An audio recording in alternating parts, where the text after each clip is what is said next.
Hi, I'm Trisha. This is Kayla, Richard, and Hazuki. Hi, I'm Henry. I'm Ashley. Hello everyone. Have you ever been fascinated in the art of crocheting? Well, today I'm going to teach you how to finger crochet a blanket in 6 simple steps. I have recently started this hobby because I was always interested in crocheting in the traditional way with a needle and yarn. However, I found that to be very hard and complicated to understand.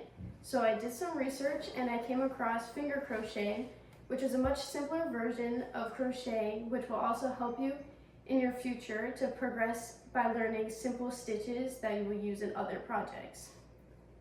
To start off, I will show you with this piece of string first you will need to acquire your materials, which would be some yarn, and you will need, for the amount that you will need will depend on the size of your blanket you want to make, and then you will need a pair of scissors to cut the yarn. Now I'll show you the second step, which is to create a slip knot. To create a slip knot, you will take the yarn and you will twist it and pull it through the other yarn like this.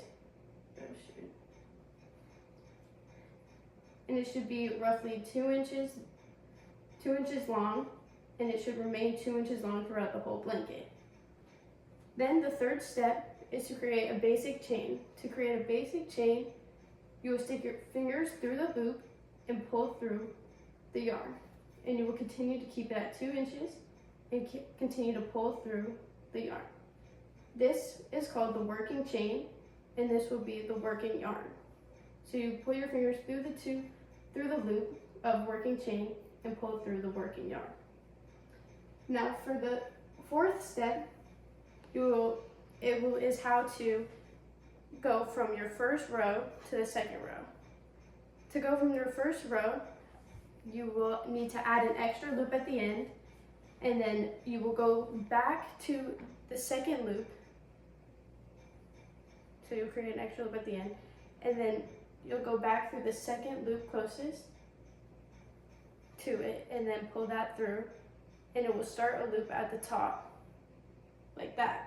And then you will continue to make a basic chain as you did in step 3. So you will continue to put the working yarn through the loop, and it will create a loop at the top, like this.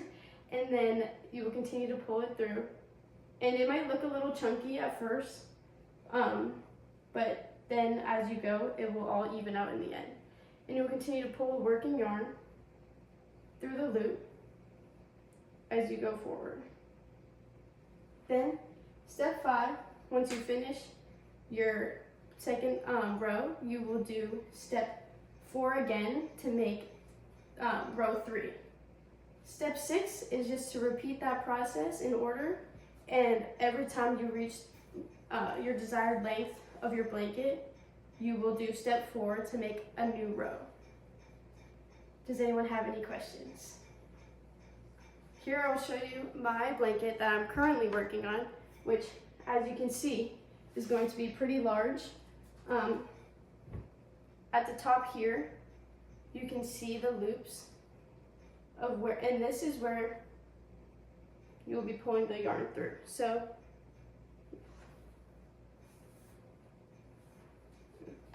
and then at the bottom down here is where the basic chain was. So this is the first row of my blanket that I started, which looks a little bit different than the rest of it. It looks a little more braided. And right here in the corner is what it will look like when you start your second row. So it doesn't end up looking too chunky. It just looks like you turned it around, started a new row. And because finger crochet is made for beginners, it's okay to mess up because it kind of gets all blended in the end as it all starts to become more braided. That's it. Cool, thank you.